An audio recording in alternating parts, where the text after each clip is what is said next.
And welcome back here to the Pain and Panic podcast. I'm Adam Sheets, joined by my co-host, Chris Reynolds. Last week, we previewed the NFC playoffs, go through every division, get us to the playoffs, and picked our NFC champions before the season starts. This week, we're moving on to the AFC, where Chris and I will give our AFC prediction. We're doing it the same format. We'll start with the North and South here in this video, and then we'll go to the East and West. Chris, how are you doing today? As we get started here, which should be another fun video. Oh, very excited. We talked a lot of football, this last week with the NFC. The AFC, I think, has some of the most fun, weird divisions in football, so very excited to get started, especially the AFC North, which every year just has a bunch of teams really good, but really gritty. And, a few years ago, too, even when the Browns were good, it was all just chaos in there. Yeah, I think, it's always a lot of fun, and we are going to start with the AFC North, as Chris mentioned. Historically, since 2000, maybe the best division throughout from 2000 to 2025. They've always had good teams. They've had Super Bowl champions when the Steelers won early on. Haven't had a Super Bowl champion in a minute, though, since that Steelers' last Super Bowl. But we'll start with the Baltimore Ravens, who went 12-5 last season. They had a good year. They ended up losing in the AFC divisional round to the Buffalo Bills. Lamar Jackson, of course, there. So, Chris, let's just talk about it because I think, Lamar had his best passing season last year. Had a great year, only threw 4 picks in the regular season. Derrick Henry was a great addition for this team, but yet they still have not been able to get over their playoff struggles. Yeah, every year it's the same story for the Ravens. Great regular season success, and last year was maybe their best regular season. I know Lamar didn't win the MVP, but last year, as you said, was one of his best passing seasons. So maybe he did at least deserve it based on his other seasons. And Derrick Henry never really was on a decline with the Titans, but with the Ravens, he did look better, just with a better offensive line, more opportunities to actually run the ball compared to the Titans when his team was usually losing by 20 points after the first half. So yeah, those two guys on offense were an amazing duo. And just to get the playoffs, Lamar fumbles a ball randomly, and Mark Andrews drops a 2-point conversion. Next thing you know, the Ravens are out again, underperforming. Yeah, I think you look at Lamar. Lamar has this problem right now where he plays great all year, but then every single year, his worst game is the last game he plays.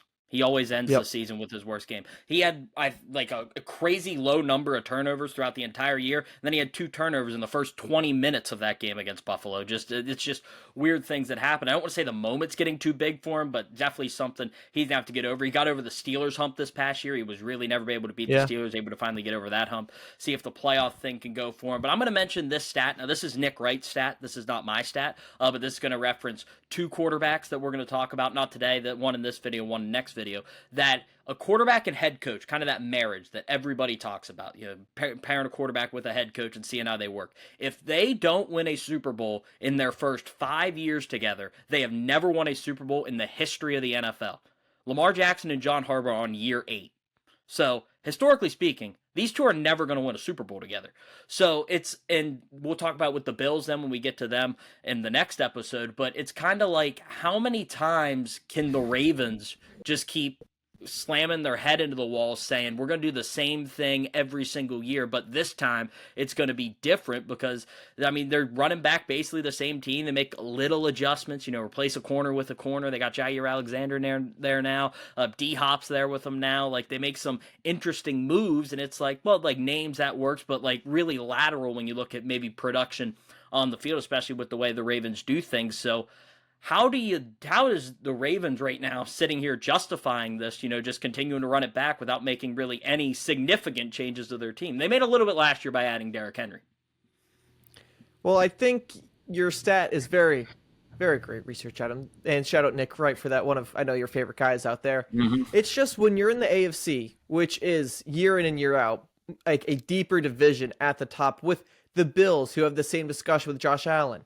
And you could look at them and say the same thing. The issue is they're going to knock each other out. So we're going to wonder how Josh Allen and Lamar both don't win a Super Bowl ring. But last year, one knocks the other, and the other one loses to Mahomes. And when you have Mahomes on a generational run the last few seasons, that's going to make it seem like Lamar can't get over the hump. But maybe it's just a ball, Mark Andrews doesn't catch it, you lose the game, and then that's the whole season comes down to that. And I think you could say the same thing. It just seems like these teams choking, but might just be the fact that other years there's other teams that get lucky. And the Ravens this year, they have Derrick Henry, who's probably the second best running back in the league just by himself. Mm-hmm. Lamar is at least a top 3 quarterback. They might have the best secondary in the league. They still have a lot of their main pieces on the offensive line. They have a good defensive line. And if you're in that top tier of teams, which they are, that gives you another chance. And football has a lot of chance when it comes to one game elimination in the playoffs. So I think you just justify it by saying it's a lot of luck in these playoffs, and you just want to be in that level long enough, and then maybe it goes your way. You said, Adam, the last Super Bowl winner from this division was the Steelers, but it was actually the Ravens against the 49ers. So they actually have won most recently, but it feels like for them, they really can't get over the hump because they've been so close so many years. Yeah, and it's one of those things where I'm not saying John Harbaugh's a bad coach. I'm not saying the Ravens are a bad team. It's one of those where it's kind of like we're going to talk about the Steelers here. Is it maybe better off for both teams to say, both parties, like say John Harbaugh, maybe he goes to another situation where, things are a little different. He can give that little bolt and get a team over a hump. And maybe it's a new coach coming into Baltimore and, giving a jolt to Lamar or something, just a little different, a different voice. Because a lot of people say that voice can sometimes get stale, especially if, the same thing keeps happening. Like Andy Reid's voice isn't going to get stale because when you're playing the Super Bowl every year, it's kind of hard for you then to say, I'm not going to listen to that guy. It was like with Belichick and Brady and all them like that. It was just you're going to keep doing it because you always were winning unless significant injuries happen. So it's one of those where are you going to continue just to try this thing with Lamar and John Harbaugh married together, or maybe you make a change and say, John, we're going to move on. John Harbaugh's been there a very long time. I think he's the second longest tenured coach right now in the NFL with the same team. Him and Mike Tomlin, I think, are right there. I think they're the top 2 with longest tenured because he got there before Andy Reid ended up in Kansas City. So just the AFC North has always been a symbol of consistency. The Ravens are the same way. They've always been very consistent, kind of like the Steelers with how they handle their coaching. But it could be time for them just to say, you know what? It's just time for a new voice. We're going to let John Harbaugh go. Maybe John Harbaugh goes somewhere else. I'm not saying it is this team. Not saying they're getting rid of coach. Like, say he goes like an Arizona or Seattle or a team like that, and maybe jolts a team like that up, and the Ravens find a new coach, a young up-and-coming coach like, teams have done with McVay. It's just a thought that since it hasn't happened, are we just going to keep trying it, or maybe say, let's just change something here and see what happens? I think if he wasn't a great coach, if he was maybe good, I think if you're looking at the Bills and Sean McDermott, maybe you think John Harbaugh is better than him. So I think you have to keep Harbaugh, or if there's more of a middle guy, like look at the Bengals with Zach Taylor there. It's just, he's good, but is he actually great? Maybe that's one of those guys you'd switch. But I think when you have a guy like a John Harbaugh, you don't want to lose him. But I get the idea. But I think for them, just stay in that Super Bowl top tier of teams that could actually win it. Yeah, hey, I'm just saying, history says the Ravens will never win a Super Bowl with John Harbaugh and Lamar Jackson, so one of them's got to go, and I don't think they're letting Lamar go, even though they tried a couple years ago to let him go find a new contract, and it didn't work out for him. Yeah, so now we'll move on to the Steelers. The Saints lost Sean Payton, and they have not been the same since. So I wouldn't be letting go of any good coaches anytime soon. Yeah, but you're giving the next Ravens coach Lamar Jackson, not the pieces of Jameis Winston or Derek Carr. So there's a little bit of a difference. I'm sorry. There. Do you remember Taysom Hill's a quarterback? Oh, here we go. That was incredible. Taysom Hill's got 2 MVPs on his resume. All right, now we're going to move to the Pittsburgh Steelers. Another team where we were just talking about, long-tenured coach Mike Tomlin. He's never been below 500. They now add Aaron Rodgers, and Rodgers coming off I'm not going to call it a fail, but definitely a huge disappointment with New York, with the Jets, and now trying to rejuvenate his career. Maybe his last season is swan song in Pittsburgh here, where they've had a lot of quarterback problems since Big Ben retired. They tried to go with Kenny Pickett. That didn't work out. They went with Russell Wilson and Justin Fields last season. Weren't able to. Had some good starts. Got to 10-7 last year. They made the playoffs. Lost to the Ravens in the playoffs. Is Aaron Rodgers getting this team over the hump and, really improving that position to where they can actually compete in the AFC? I really don't think so. You would think a guy like Aaron Rodgers mentally just has to be so smart at football, and physically, I mean, he was coming off a major injury. Last year was his first year back, so maybe you'd think another year, but he's very old for a quarterback in the NFL, so it's not like he's a young guy recovering. He's an older player in a new system in his first year. He missed a lot of this summer, so there's a lot, and I think early on he's going to struggle offensively. I think he might find a groove later in the season, but it might be too late in a very competitive AFC and especially AFC North. So I think the Ravens are probably going to win the division compared to the Steelers, but for the Steelers, their bread and butter the last multiple seasons has been squeaking into the final wild card spot on some crazy miracle. So I think the Steelers' magic might will them to 500 because that just seems to be inevitable at this point.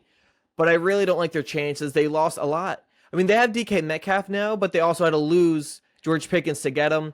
And their defensive line is, I think, the best in football. I don't think there's much of a discussion there.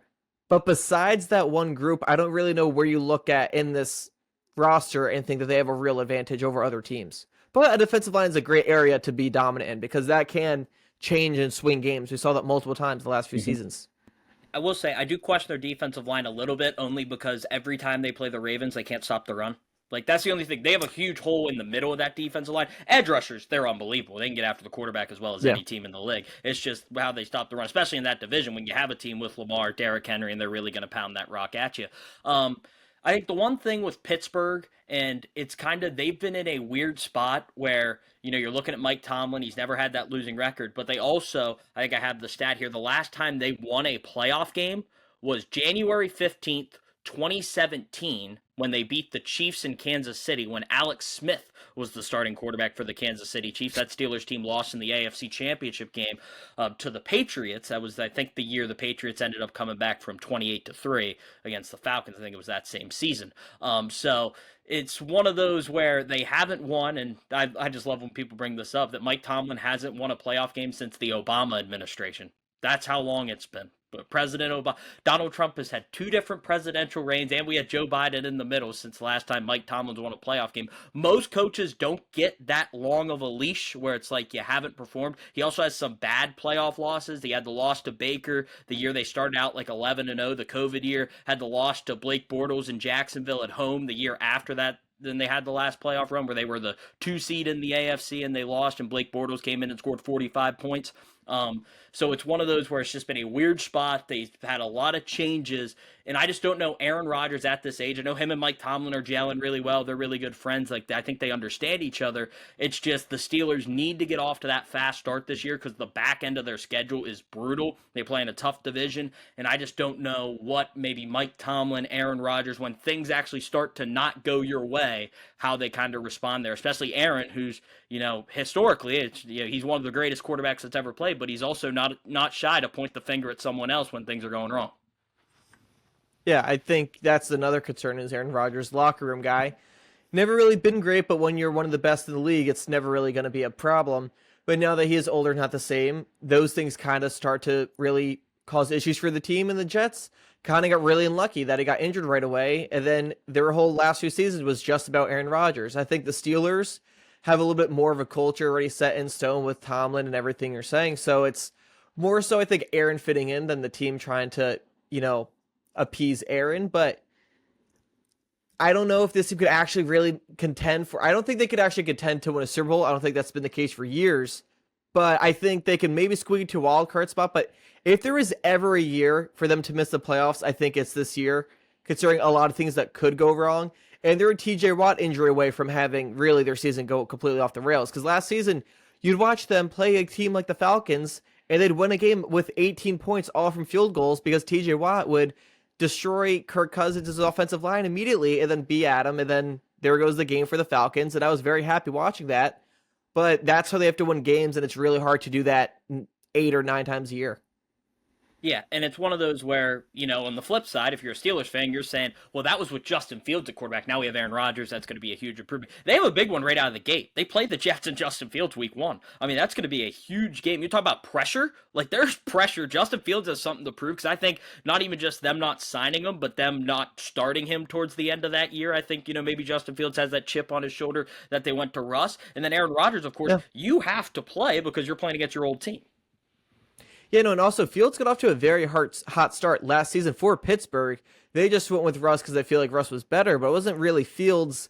It wasn't Fields not winning games. It was just that he maybe wasn't showing them a lot, and they weren't really scoring a lot of points with Fields, but just win and loss wise, Fields was good, and Russ came in. I think by the end of that season, they wanted Russ out of there, and Fields kind of didn't want to stay because they benched him. So that's going to be a big week 1 matchup, but as we're saying, Rodgers missed a lot of the summer, so I feel like he's going to come in. I feel like it's going to take a while to get adjusted to a whole new system. And the Steelers are the example of, do you want to be consistently good each year, or do you want to be great some years and then bad some years? They're always in the constantly a little good, but they're never really that great team for a long time now. Yeah, and they've been missing the quarterback. That's something they said. Now they have Aaron Rodgers. Obviously, this is a 1-2 year thing. They have Will Howard. Feel bad for Will Howard. Not really. He's an Ohio State guy. He said some bad things about Penn State, so don't love Will Howard. But he's out for the preseason, so that obviously hurts because you'd really want to see what you have with Will Howard if you got to go into post-Aaron Rodgers world after this season, especially if maybe you'd have to draft a guy this season. So it's kind of hard that they're not going to get to see Will Howard play this preseason due to the wrist injury. So we'll see what they can do. But I think, like you said, they've been consistently good. I'd even say sometimes average, but they've never been great. And when you're it's hard to get good players every year, especially quarterback, if that's your weakness, when you're drafting in the teens or the early 20s in every draft. That's when they took Kenny Pickett, and it didn't work out. Now, Kenny Pickett was the first quarterback taken in that draft, but, this year they decided not to go with Shedeur Sanders. I mean, we'll see if that's a good decision or not. We'll talk about Shedeur when we get to Cleveland. But they haven't been up there to take that quarterback, and now maybe, eventually they're going to get to that. And that's why I'm like Mike Tomlin and them breaking up would maybe not be a horrible thing. Tomlin, I think, is a good coach. Same with like John Harbaugh. Go somewhere else, elevate a team, and maybe kind of reignite his career as a true upper echelon winner. Said just the whole never being below 500, and the Steelers maybe take a step back for a year, but then are able to reload and have that upper end talent that I think maybe they've been missing, especially on the offensive side of the ball. But they made some good moves,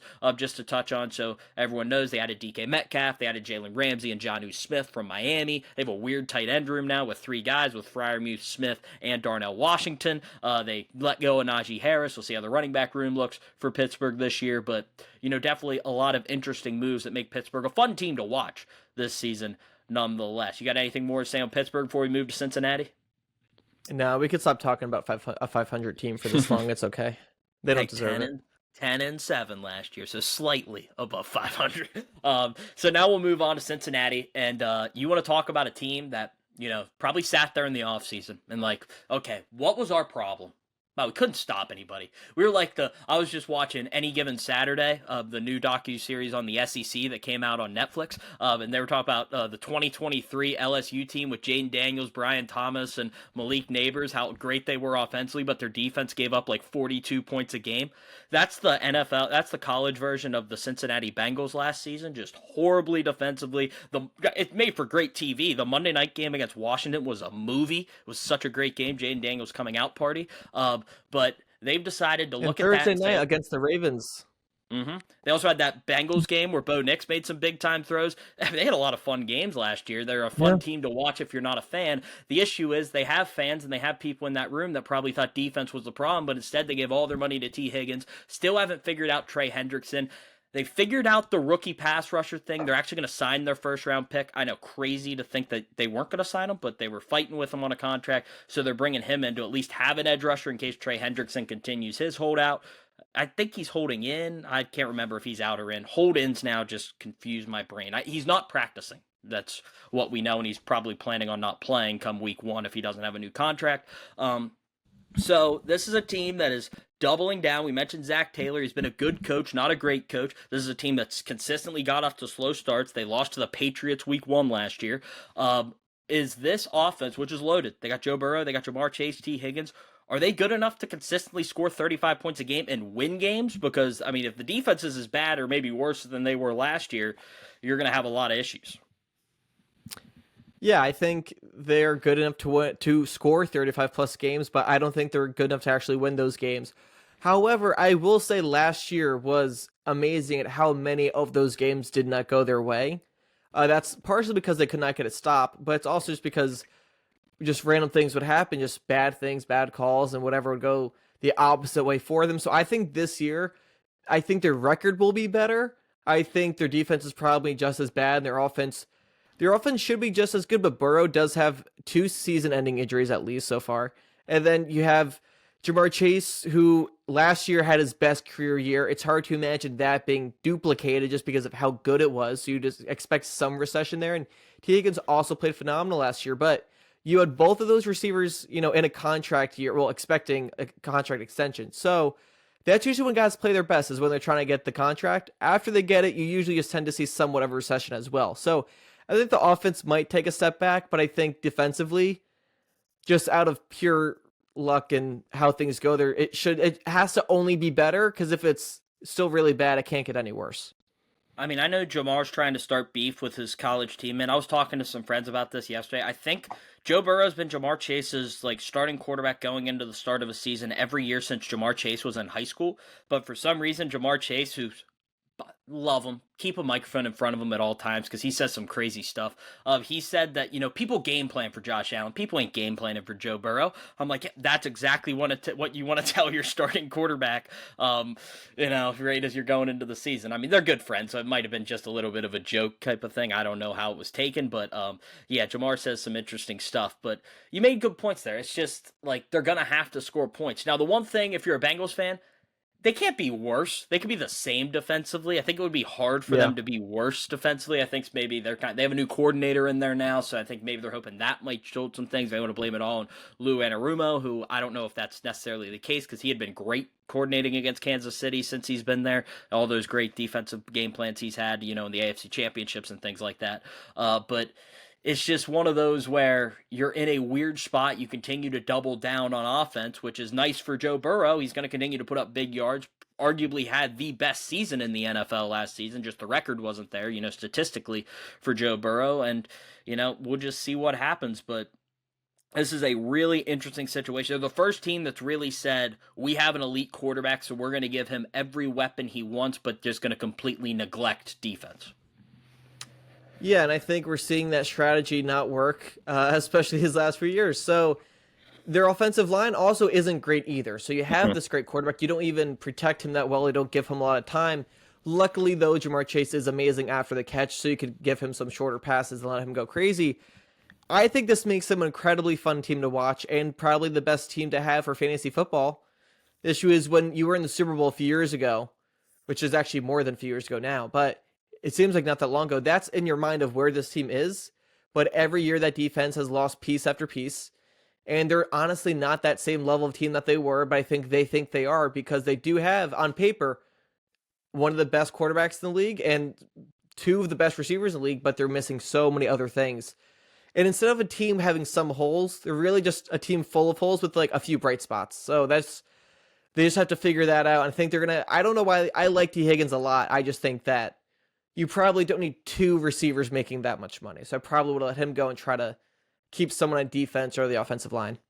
Yeah, I wanted T. Higgins in Jacksonville because I think him and Trevor teaming back up would have been cool from high school. Not high school, college when they were in Clemson together, especially because the Jags have two rookie guys out there as well. 3 if you count Parker Washington. So, there were teams that were going to be in the T. Higgins sweepstake. New England, of course, had all their cap space, so they would have loved to get T. Higgins to combined with Drake May, but it's just, they continue to invest in offense, and then these defensive draft picks they've had just haven't hit. That's what the Chiefs were able to do when they were investing a lot of money in offense. They hit with like George Karlaftis and some of the Trent McDuffies and the things like that on the defensive side of the ball, that they had the youngest defense to ever win the Super Bowl, I think, when they beat the Eagles. So I think that's just big things you look at there. But now we'll move to the last team, the Cleveland Browns. We're not going to spend too much time on them because we're not ESPN and going to continue to talk about this quarterback situation. But everyone else loves to, and it's really interesting because now that they signed Snoop Huntley as of August 6th, because they need him for the first preseason game due to some injuries and maybe who's going to play in the preseason for the Browns, they have 6 quarterbacks on their payroll. Deshaun Watson, who's probably not going to play this season, might play at the end of the year, but I doubt it. Dylan Gabriel, they drafted in the 3rd round. They signed Joe Flacco. They traded draft capital for Kenny Pickett. They draft Shadur Sanders in the 5th round. So they take 2 quarterbacks in this draft, and now they signed Snoop Huntley. What are they doing with their quarterback situation right now on a team that was really bad last year? They finished 3-14, actually traded back in the draft. They had a chance to draft Travis Hunter, and they didn't do it. This is the only QB situation worse than the Giants situation, where they bring in Joe Flacco to most likely start the season, but the team isn't any good. So why are you going to let this old QB take the reps as the quarterback? I'm not really sure. I think Flacco was good for them a few years ago, and they made the playoffs somehow, but I don't think that team is nearly the same, and that defense that year was insane, but they're not anymore. So they're a bad team starting Joe Flacco, but they, as you mentioned, they took 2 QBs this draft. Dylan Gabriel, I think they kind of wanted. Shadur, they said the owner wanted to take. But if you're the Browns, I would just throw out Shedeur Sanders because he's at least interesting to watch. And if he's bad, great, you could get another bad pick. And if he's actually good, like people thought he was good, just comes with a lot of baggage behind it, then you could actually win some games. But I just don't understand what the point is, what the direction is. I get Flacco was good a few years ago, but the team is a lot worse overall than it was back then. And I would just try to get anyone to watch your games because besides diehard Browns fans, I don't know who's tuning in to watch Joe Flacco every week. I think you start Joe to start the year simply on the fact of I don't think those two rookies are going to be ready. So it gives them time to learn the system, sit behind, kind of develop. So Joe Flacco starts the first 4 or 5 weeks, that's fine. But eventually at some point when the season's most likely going to turn to the way we expect it to, which is they're going to end up going downhill, you have to play both of them, I think. You have to play Dylan Gabriel and you have to play Shedeur Sanders. You got to play both. You got to see what you have, because... But why did they get Kenny Pickett? That one made no sense. See, now that's the one that's more head scratching than any of them. Signing Joe Flacco and drafting one quarterback would have made sense. They drafted two because I think the owner wanted Shedeur and thought it was good value in the 5th round. But then the trade for Kenny Pickett, I think maybe they didn't know if Joe Flacco was gonna come. I don't know, maybe if they thought he might retire, so Kenny Pickett was the backup plan. I don't know, but yeah, I mean, Joe Flacco most likely looks like the starter. I'm assuming that right now they have Kenny as the backup, Dylan Gabriel is the 3rd string, and Shedeur is the 4th string. Shedeur is going to start this Friday. Again, we're recording this on August 6th, so he's going to start the first preseason game because I don't think they know if Gabriel's going to be healthy or not. So we'll see how that goes. But yeah, it's just a really, really weird situation that Cleveland has put themselves in, and I don't know what they're going to do. Adam, we're like a few months late to this topic, but you're the college guy more than me. If it was just based on football, where would Shedeur Sanders have gone in the draft? I was never high on him, so I would not have drafted him high. I watched him play in college, and everyone talks about how good he was, but I also watched him play terrible against Nebraska when they actually had to play good defenses. So, I did not have him highly rated as a quarterback, but if it was just off football, I think he would have been probably the 3rd quarterback in the draft. I think Jackson Dart's up there too. I thought this was a weak quarterback draft, and a lot of people tried to talk themselves into it being a good quarterback draft. I did not think that, but yeah, I mean, I don't know, because I think it depends, because, again, there's a difference between drafting a starter and drafting a backup, and I think that's where the Browns were. They're like, we can draft Dylan Gabriel, and if he's not playing, it's going to be fine. Can we do that with Shedeur, with, the Dion stuff looming over it and everything like that? So, yeah, I mean, I watched Shedeur play a lot because I'm going to out myself. I do not like Colorado. I really hated him early. Now it's kind of just a gimmick I have, but I really don't like Colorado. I love Travis Hunter. We'll get to the AFC South later. I love Travis Hunter, but yeah, I don't know. I don't think Shedeur Sanders is right now going to be a starting quarterback, but again, you have to play both of them. You drafted both of them. Your team's going to be bad. You got to see what you have. Well, I think though for Cleveland, when you don't have anything really going on, you don't have any real core of a team brewing anyways, I wouldn't mind the circus of the Sanders family, Dion coming in and talking about it. I just don't know why you would then draft Dylan Gabriel to then draft Shedeur Sanders, because then if you want to go young, use Shedeur, and then you could be bad and draft someone next year. And also, my favorite part of all of this is that Deshaun Watson is still on the team, because it seems like every team is able in the NFL to get out of some contract and paying some guy, except for the Cleveland Browns, who gave Deshaun Watson a guaranteed deal, and it just seems to just never be ending. Yep, fully guaranteed deals. That's what it's going to do to you. Yeah, but I think it's a weird spot because I think the coaches wanted Dylan Gabriel, and the owner wanted Shedeur Sanders. So now you're in a weird spot. Now the owner's kind of trying to push back and say, "I didn't want Shedeur Sanders." They draft the players. I'm just there. So now it's kind of a weird push and pull on it. I want to see what happens, though. And the reason you're saying about just playing the young guys and if you're bad, you're bad. I don't think Kevin Stefanski and the GM think they have that, job security just to say we're going to be bad and enjoy a circus. So I think that's maybe more of it is they're trying to save their jobs a little bit. And maybe if Dylan Gabriel hits, they'll be able to say, hey, we have this young quarterback we can work with, kind of like Sean Payton and Bo Nix. I think maybe their dream goal there. I just don't know how many wins Dylan Gabriel and Joe Flacco is going to give you more so than Shedeur. Just being totally honest, I think Flacco had some magic a few years ago, but I think we saw last year when he lost to the Giants in a must-win game for the Colts. That tank might be empty. He just might need to call it quits. Now, I will say, if we're talking about wins, Shedeur Sanders isn't your wins guy. He went 13-12 in his college career. Dylan Gabriel was went undefeated in the regular season last year. So, and Dylan Gabriel's historically a winning quarterback. So we're talking about wins. Sure. I don't know if Shadur Sanders is the guy.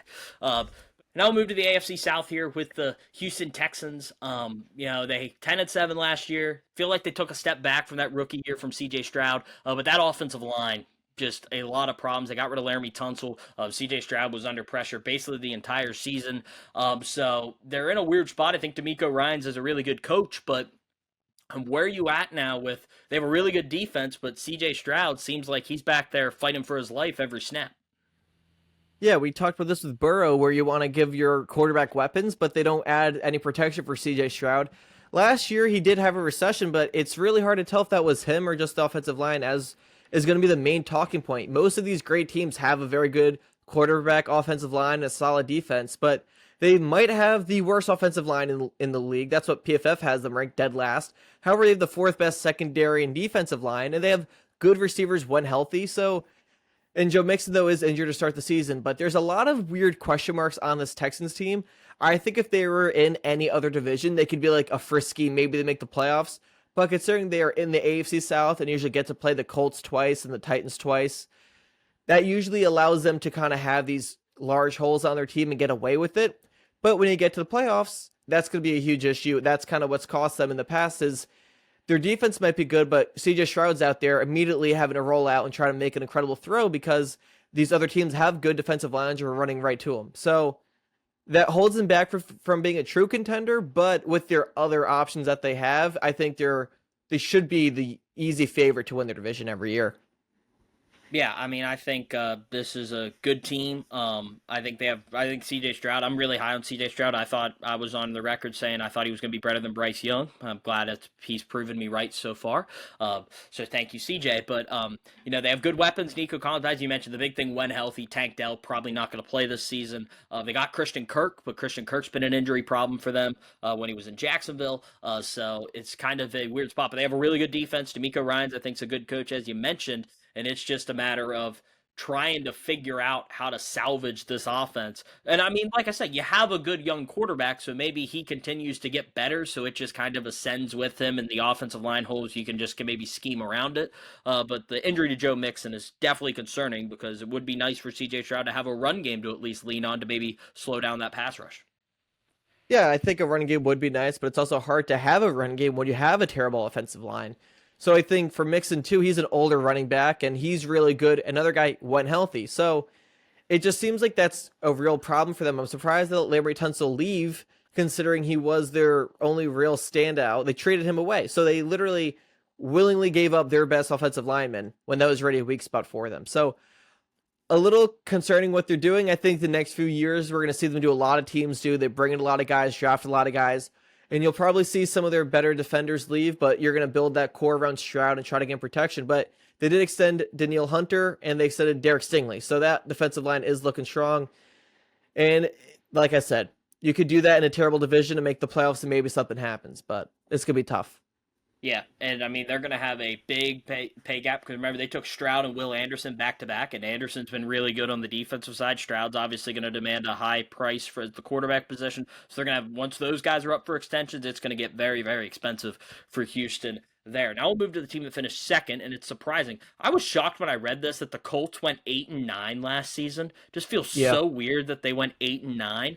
But they have, we talk about weird quarterback situations. They have a weird one in their own right. Anthony Richardson's their guy that they drafted 2 years ago. Hasn't really worked out. Had some controversy last year when he checked himself out of the game. And now they go out and they get Daniel Jones, who, a lot of people thought might be coming in to be the starter. Maybe that's who Shane Steichen wants. But now Anthony Richardson's having a solid camp. So, what are they doing with this quarterback situation in Indy, which has just been really weird under Shane Steichen, who's, a really good offensive coach. He's the one who really ignited Jalen Hurts' career. Yeah, I think they're just going to hope that Anthony Richardson can live up somewhat to the potential that he has. He wasn't really that great in college, but it was more the potential of him, the size that he has, the athleticism, that you buy into a guy that if he can figure things out, play smart, and be accurate, then could be one of the best quarterbacks in the NFL, but the issue is he'll make one great throw, then 5 terrible throws. So it's really hard to really figure out what Anthony Richardson is. And then add on to that, he does have a lot of injuries that come up, and it's just I don't think they know. So I think they got Daniel Jones to maybe be a better backup, because I think as a backup, Daniel Jones is actually pretty solid. And the Colts do have a pretty solid offensive line as well, and Daniel Jones has never really had that. So I think you could talk yourself into, if anything happens to Anthony Richardson, you have Daniel Jones that could try to, maybe if the Texans struggle, you could try to sneak in for a wild card or win the division. Or maybe just lights a fire under Anthony Richardson. We saw him when Flacco started for a few games. Richardson had some okay games at the end, I guess, but nothing crazy. I don't really know what's going on in Indianapolis. I think it's just a waiting game to see if Richardson amounts to anything. Yeah, I think the one thing, if you're looking for, hope in Indy, Anthony Richardson, he would have been the youngest quarterback in this year's draft. He was drafted 2 years ago. He would have been young. He's younger than Cam Ward. He's younger than Shadur. He's younger than every quarterback that was drafted. So there's that upside that, he's still young, so he has a chance to develop. He still hasn't proven he can throw a 5-yard out route. Like, he can throw the ball a mile, but he hasn't been able to, hit the intermediate routes, hit the underneath stuff, and that's really killed him. And I think he had the bad throw percentage was at 28%, which was the worst in the NFL last season in the time he played. He takes a lot of hits. He's a mobile quarterback, so, trying to get him to go down. But, yeah, I think you have to run it with him. I guess if you think the division's weak and you see maybe Daniel Jones in a run-first team where we're going to use his legs more, just really dink and dunk our way down the field and not try to attack down the field, maybe they think Daniel Jones can play that way. I don't think their defense is good enough to play that way, though. So it's an interesting situation for Shane Steichen and this team, to go through. And they have talent. Jonathan Taylor still there in the backfield, with it behind that offensive line, maybe he. And then they drafted Tyler Warren in the first round, who is getting glowing reviews out of camp. You know how high I am, and I'm sure you are as well, as the Penn Stater coming out. He's lined up at running back in some snaps this offseason. Yeah, I think on paper they actually do have some really good pieces with a good offensive line, and you have Jonathan Taylor, who just a few years ago was the number one running back, it seemed like, in football. And I think he maybe did fall back a little bit, but he's still one of the top ones. And then Tyler Warren probably should have been the first tight end taken off the board. And now you look at the Colts, they have a big tight end, they have a good run game, and a good offensive line. They could be a gritty team that runs the ball and does short passes. Richardson, though, can't make those passes, but he can make the 60-yard pass going down the field to Alec Pierce. That was week one, best throw of the season, was probably Anthony Richardson's off his back foot, spinning around, makes a perfect throw. But Tyler Warren's going to be wide open running a cross route, and he's not going to be able to hit him. So they just have to get their best guys the ball, and I think they have to be safe with the ball and not lose games. Anthony Richardson would make a few great throws and make throws that would lose them football games. They have on paper, I think, a better team for Daniel Jones, where you could hand off the ball a lot and then give it to your bigger guys and go slow, dink and dunk, like you said, down the field. And then occasionally you do have Michael Pittman, who's still very good, just I feel like he doesn't get a lot of opportunities.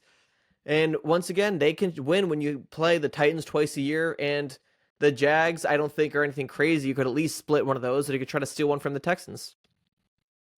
Jags not being anything crazy. Come on now, Chris. Now we'll move on to Jacksonville.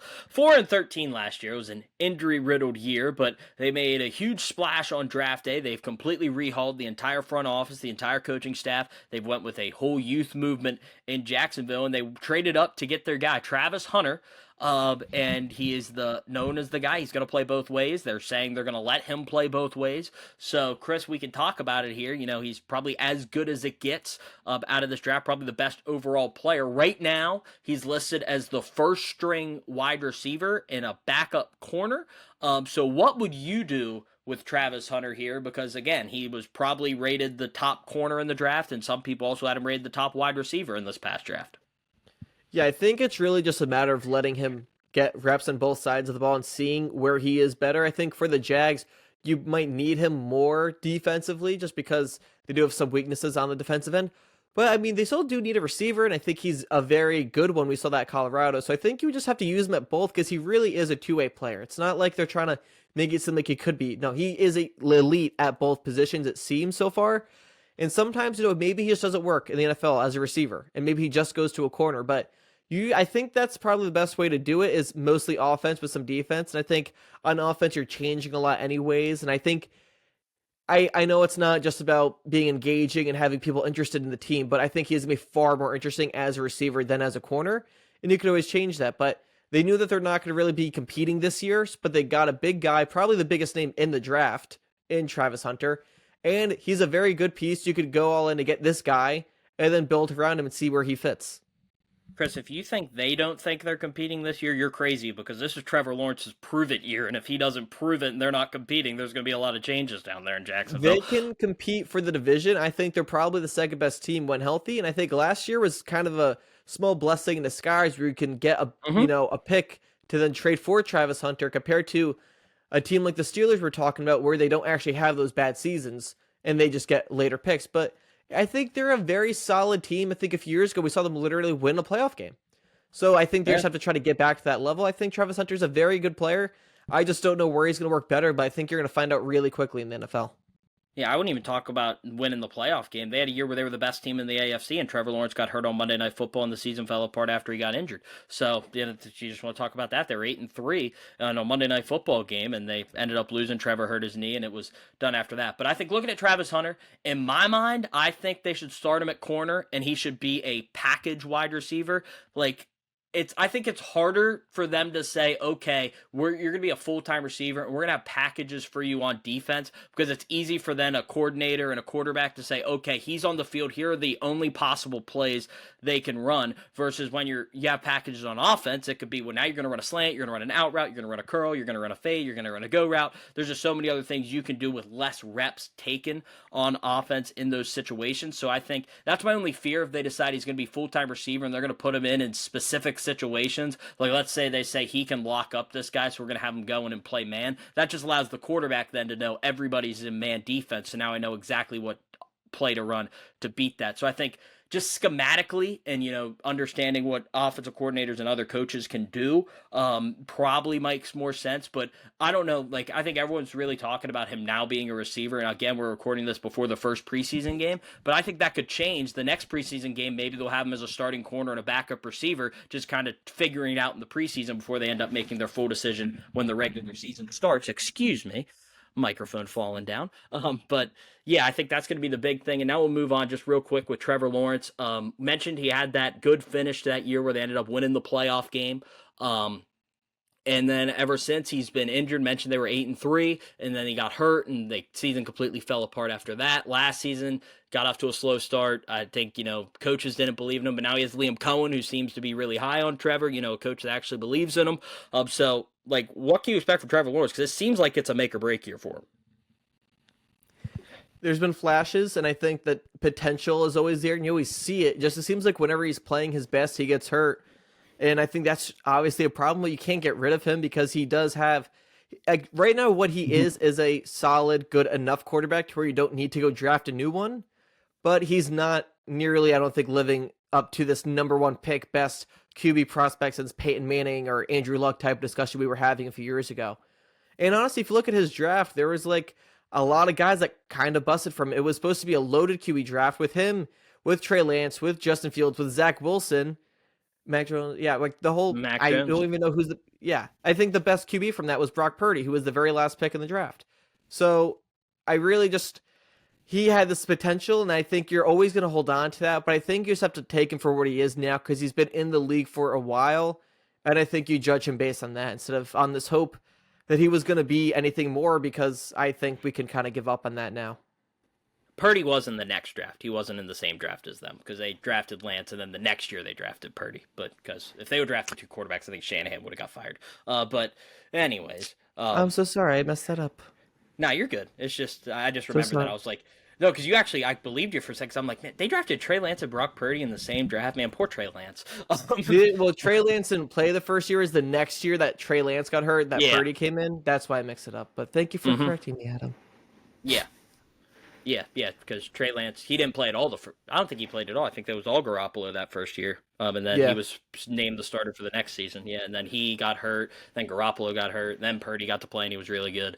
So yeah, it's an interesting spot to be in. And yeah, Trevor Lawrence has been the best quarterback out of that draft, and I think he has never been better than the 14th quarterback in the league. And like he's around that Yeah. 14 to 20 range where he's a good starter. But again, it's about taking that next step. And as a Jags fan, I hope he can take the next step. I think this might be the best receiving core he's had because Brian Thomas Jr. is great. If they play Travis Hunter, Parker Washington's been really good for them, especially this offseason. Interesting tight end spot because Evan Ingram was one of his favorite targets. Now they're going with Brenton Strange. They let Evan Ingram go. The offensive line's been a question since Trevor's been there, so we'll see how Liam Cohen can deal with that, but they're kind of trying to bolster up that side as well. And I think the one hope you have if you're a Jacksonville fan like myself is Liam Cohen was able to do it with Baker Mayfield, kind of rejuvenate his career, get him back on track, and we'll see maybe if they can do that again here with Trevor Lawrence in Jacksonville. And like I said, it's a weak division, so that definitely helps. And now we'll move to the last team in the AFC South before we announce what picks. Forgot to do the AFC North, so we'll do the North and South together on what teams will make the playoffs out of those divisions. But the Tennessee Titans, they were the worst team in the NFL last year. They had the number one pick. They ended up drafting Cam Ward, who's a older quarterback, but he's going to be a rookie. He seems like he's saying all the right things in the media so far. And, this is a year. Will Levis is now out. There was a chance that they were still thinking about starting Levis to start the year, which I just thought was funny. But, yeah, so what can we expect from Cam Ward here in year one? He's got an interesting team around him. Calvin Ridley's there, but, definitely not a superstar squad that Cam Ward's walking in with in Tennessee. Yeah, I think this is the least amount of hype we've seen about a number one pick, especially for a QB. But I think he's going to be a decent enough. I think he'll be an improvement. I just think the Titans still will be, not great to say the least. They actually had a solid defense that played gritty games. Just Will Levis would actively score points for the other teams. So that did not help at all. And I think Cam Ward will be better than that. But he is older, so maybe he's a little bit more mature and he's saying the right things like you're saying. I just don't think QB play wise, I don't think he's going to come in here and have this great rookie season that, has real playoff success. But I do think that he'll be a solid enough QB to not be the worst team in the league. But also, if he's bad, then good. You get another bad draft pick or a good draft pick then. But I don't have a lot of thoughts on Kim Ward. I don't think a lot of people I don't even think most people would know his name. If I go to my mom and I say Shedeur Sanders, she'll know. But if I say Kim Ward, she'll be like, oh, who's that? So I think he'll be good. I don't think he'll be anything great or special. And I think in 2 years, 3 years, you could probably draft a new one. But I don't want to give up on a guy just because he's not, a superstar like a lot of other guys are at the number one pick. So are you giving up on him? Because you just said they should draft a quarterback in 3 years, and he'll still be on his rookie in 3 deal. years, if he's not anything special, he could draft a new one because I'm sure they're still gonna have still gonna have a bad or a good draft pick if they keep losing games. Well, yeah, I mean, if Cam Ward's bad enough to get them the third pick, yeah, they'll still be up there. But no, I like Cam Ward. I'm sure it'll be an easy decision for them. I don't think he's gonna be like. I think Trevor Lawrence, for example, is on the bubble of like, I actually would like someone better at QB, but I can't not have this guy. I think Cam Ward's a guy you could probably give up on sooner than one of those guys, but I think, he was drafted number one for a reason, so he actually be good at football, but I'm not a huge college guy, but I just think Cam Ward was solid when he played, but he wasn't lighting up the field. You just showed you weren't a huge college guy, because some of Cam Ward's games last year were some of the best college games people have ever played. So I will say that. He was lighting up the field. It was an understatement what they were doing, because Miami was one of those teams that didn't have a defense, so they just scored 1 million points a game. He was scoring a lot of points, but he's not coming out if you're like Jaden Daniels was, or Caleb Williams, or Trevor Lawrence. He's not regarded like one of those guys. That's my point. Jaden Daniels wasn't too high. A lot of people thought Jaden Daniels could have busted out of college. I think there were a lot of people on that train. I think they thought he could have busted, but I think because he was so popular and he was so good at moments at LSU that people were super high on him, whereas Kim Ward is a lot more of like, yeah, he's solid, type of vibe. Yeah, I think Cam Ward's going to be good. I mean, I think the team around him is going to hurt him to start early in his career. I think that's going to be the big thing for him. But, you never know. If he can elevate the team, like I said, because I think we do some revisionist history on this type of stuff. I don't think many people thought Washington was a great situation to go into last year, and then Jaden Daniels made it work. Not many people thought Houston was going to be a great situation for C.J. Stroud to go into, and he was able to make it work. So maybe Cam Ward can make Tennessee better. Maybe there's some of those people that are like, man, this guy's really good, but because because of Will Levis, he didn't look as good. I don't necessarily think that's the case, but it's possible that Cam Ward, I think everyone's kind of getting used to this, especially after the last 2 years with the rookie quarterback going nuts and leading a team to the playoffs, that everyone expects it to happen every year. I don't think that, but I would not be surprised if, they win 6 or 7 games, Cam Ward's stats look really good, and maybe he wins Offensive Rookie of the Year because he's going to be really the only quarterback playing, so he's going to be obviously the favorite to win it. But yeah, it's just one of those situations where, we'll see where it ends up. But I like Cam Ward. He's got a good arm. I mean, it's going to be up to decision-making and adjusting to the NFL, but, was great at Miami, and he's going to have a chance to be great in the NFL, especially if the Texans give him time. Ashton Genty has entered the chat when he heard Offensive Rookie of the Year. But well, hey, I will say this.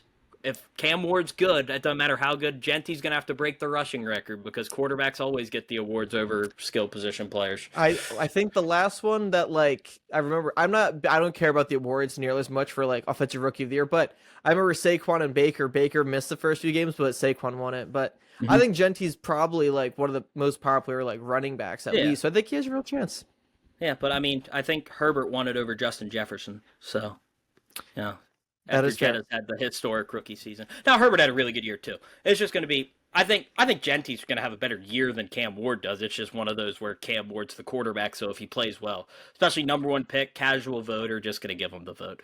So, now we'll go to our picks here. We'll start with the AFC North, because as I said, we forgot. Chris, you can go first. How many teams out of the North do you think are going to make the playoffs this season? I have 2. I have the Ravens clearly on top coming out of that division. I don't think that will be that close.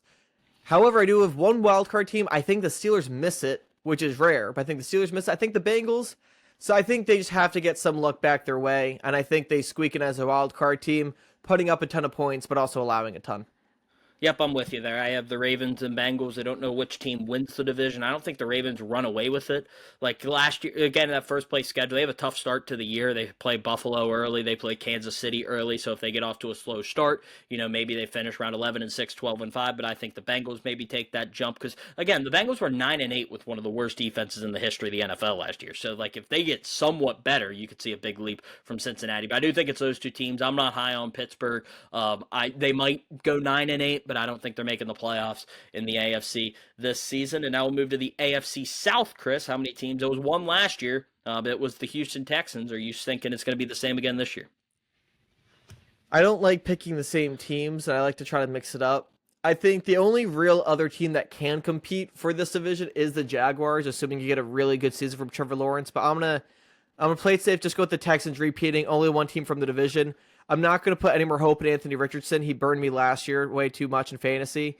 And the Jags, I think they're going to have a better season. I think they're going to look good. I think they're going to just miss the wild card. I think it's one team, and it's the Texans. I have 2. I am going to put the Texans and the Jags. I think the Jags, a lot of it, and it's not just me being a Jags fan, I think a lot of it is the division. I think they might, they don't have an extremely tough schedule, so I think they can make it work this year. I think if they're healthy, again, the big thing with them is going to be health. Trevor Lawrence can stay up. The offense stays healthy.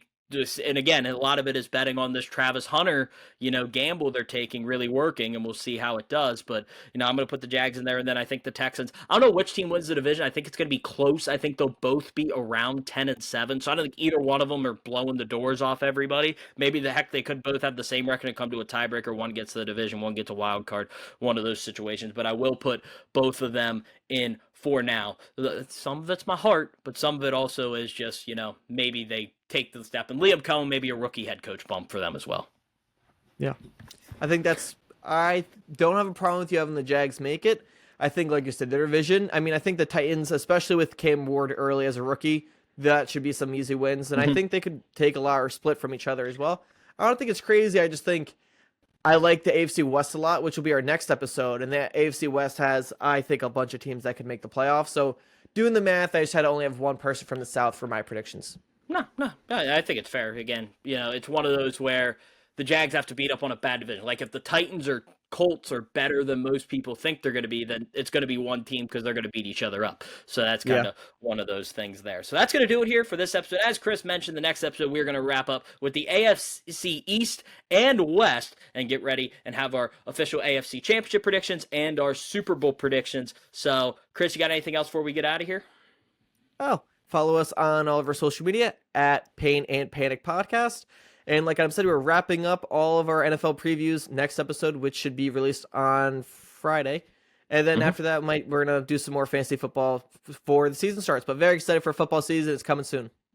Yep, football season flying in. Preseason starts this week as we're recording, so hopefully it's going really well as you guys are watching this. But for my co-host, Chris Reynolds, I am Adam Sheets. Thank you for listening. This has been another episode of the Pain and Panic Podcast.